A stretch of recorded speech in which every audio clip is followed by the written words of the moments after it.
waktunya kita beribadah malam hari. Mengerikan sekali ya. Mengerikan sekali. Jadi kalian udah tahu kita mau bahas salah satu series terbaru nih yang tayang di Netflix ya. Ini buatan Mike Flanagan yang pernah bikin Haunting of Hill House dan Bly Manor. Bener banget. Judulnya adalah Midnight Mass.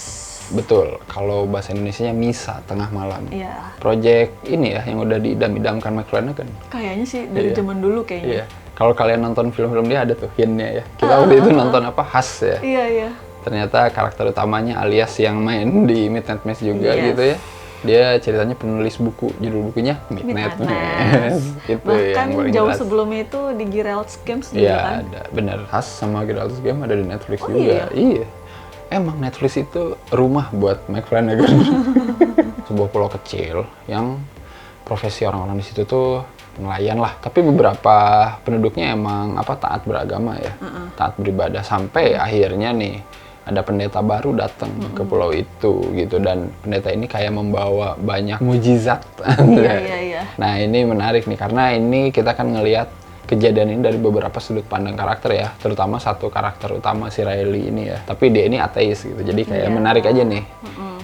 Sedangkan orang tuanya kan Iya, agamis. agamis banget. Nah, lebih suka ini daripada Haunting. Aku paling suka di antara Wes, semuanya. Mantap sekali. Nggak tahu deh, mungkin karena lebih relate aja ya. Bisa jadi iya sih. kan, di kehidupan kita ada banget kayak Iya. gitu-gitu tuh gitu. Jadi Adalah orang-orang yang mabuk agama. ya asik. orang-orang yang kelihatannya paling beragama tapi sebenarnya paling tidak beragama. Stylenya ini mungkin mirip-mirip Bly Manor ya. Hmm. Jadi kayak kita bener-bener belum tahu apa-apa gitu. Beberapa episode tuh ngapain Nah gitu. iya. Iya, ada sesuatu yang janggal tapi apaan gitu ya. Iya. Jadi kayak dia tuh pengen pelan-pelan banget ngeliatin warga di situ kayaknya Nah iya satu-satu. itu. Udah gitu kan kayaknya. pulau kecil, jadi kita tuh kayak kenal gitu loh. Jadi kayak pengen dikasih lihat aja gitu. Kayak Meroviston ya. Oh iya, Jadi kayak benar. karena orangnya sedikit, jadi Ya, kita kayak itu aja. kenal-kenal gitu loh. Entah kenapa yang paling aku benci justru yang paling aku suka di sini. Bukan suka gimana, Samantha Sloyan itu kayak ngeselin banget.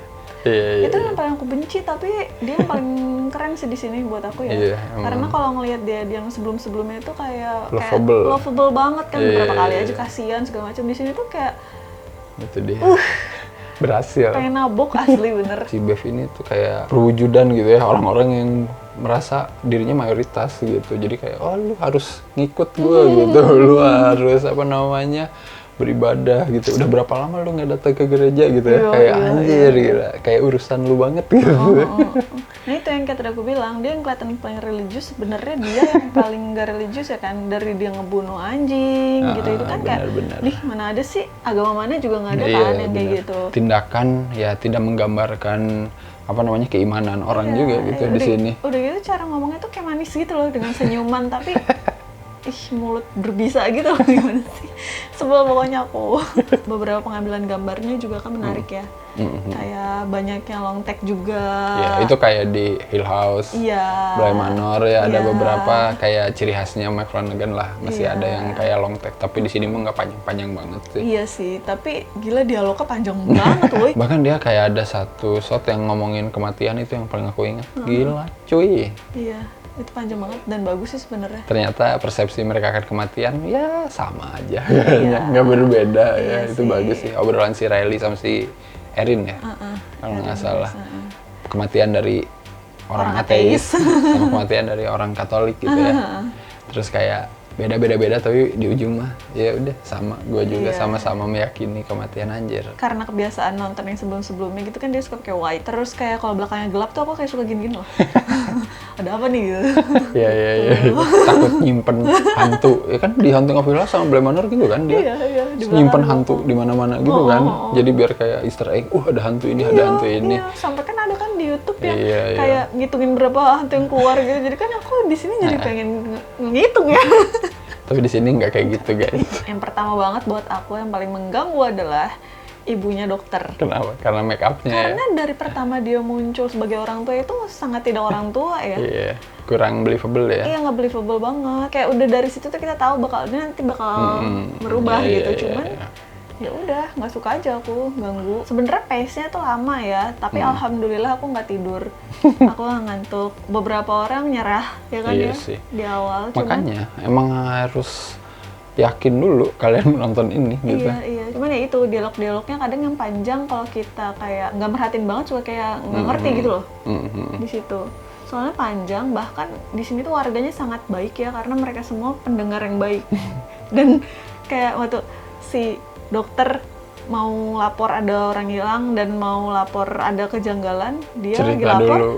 Syarifnya malah cerita, terus didengerin aja kan cerita masa lalu gitu-gitu misalnya. Ngomongin bagian gimana dia nyeritain suatu kejadian dengan verbal, kata aku mungkin ada bagus ada enggaknya sih. Beberapa aku kurang srek kayak pas bagian pendeta nge-reveal kenapa dia gitu. Dia kan di yang pengakuan dosa gitu ya. Kayak terlalu didongengin aja kalau kata aku. Mungkin ada cara lain yang lebih asik. Yang di sekolah itu masih lebih oke kata aku, yang orang tua sekolah dikumpulin. Terus ngomongin Bible kenapa ada di anak gua gitu. Iya, Terus kan ini kan sekolah negeri. ini kan sekolah negeri, kenapa lu nyekokin anak gua Bible gitu ya, dan lain-lain. Terus emang kenapa, ya udah gue ceritain. Nah itu kan maksudnya ada tuh di situ si Syarif ngomong Al-Quran adalah ini yang diturunkan ini dan paling benar, nggak pernah berubah-ubah. Terus kan si BF-nya, kamu nggak bisa apa ngomongin agama lu di sini. Nah itu sama. Nah itu kan maksudnya kayak ada tujuannya gitu loh. Dia ceritanya itu ngomongnya gitu. Tapi di sisi lain dia cuman kadang-kadang ya udah nyeritain aja. Buat penonton tahu, maksudnya buat knowledge penonton aja gitu. Tapi buat si apa namanya si karakter di situ sebenarnya nggak penting-penting amat sih ya, walaupun di awalnya di ngomongin kan ke si dokter, gue belum pernah sih ditanya kayak gini tapi gue cerita ke lu gitu ya. Jadi kesannya kayak lu juga harus tahu penderitaan gue. Ya itu udah gitu dokternya diem aja dengerin, pendengar yang baik emang warga-warga di sini tuh. Tapi kalau ngomongin yang nggak disuka, ini mungkin bukan aku kurang suka ya, tapi ketika kita mengetahui konflik pendeta ini adalah vampir gitu ya. Nah disitulah sebenarnya bisa ngulik kenapa vampir ini begitu sebenarnya kalau kata aku ya. Tapi di sini ya karena mungkin emang Mike Flanagan pengen ngomongin soal keimanan aja kali ya. Jadi ya udah, vampir ini hanya salah satu bagian aja gitu. Untungnya ya ini pendekatan yang diambil lah itu gitu, mempertanyakan soal keimanan. Di sini kelihatan kayak si pendetanya itu Monsignor Pruitt.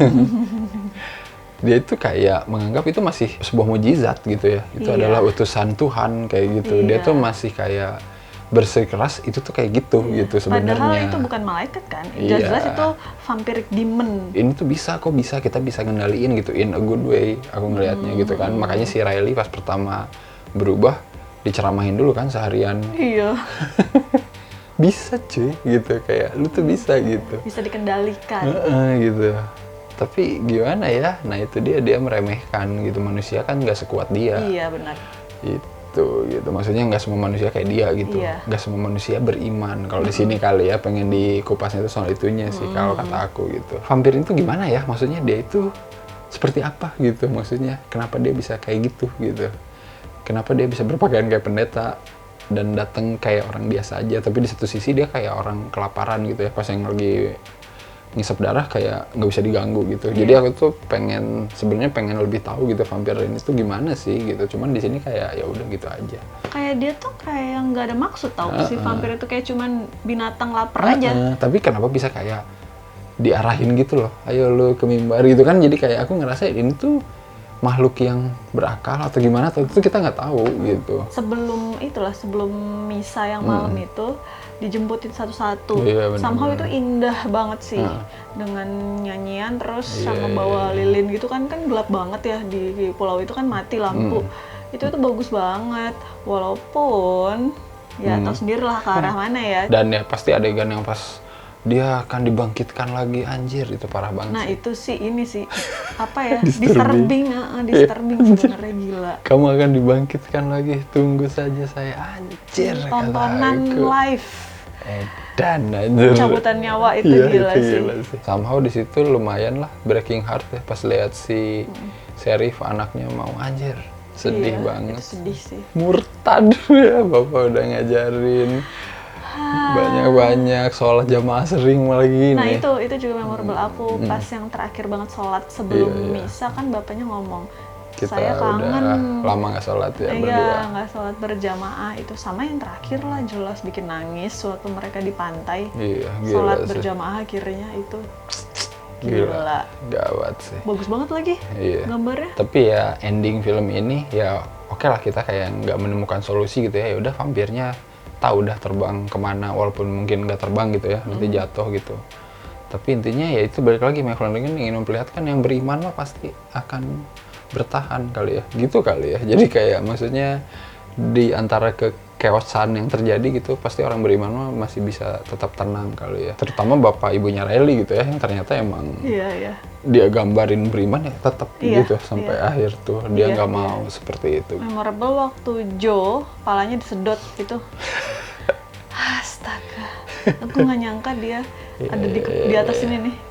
Ya. Di satu sisi kayak stereotip ya, wah nggak beriman pasti mati. Bener kan si Joe mabuk-mabuk, jarang ke gereja mati. Tapi sebenarnya nggak kayak gitu gitu Iya, ya. nggak kayak gitu. Nggak kayak gitu. Di satu sisi Joe kayak pengen berubah kan, dia pengen kayak nggak Bev loh. mabuk.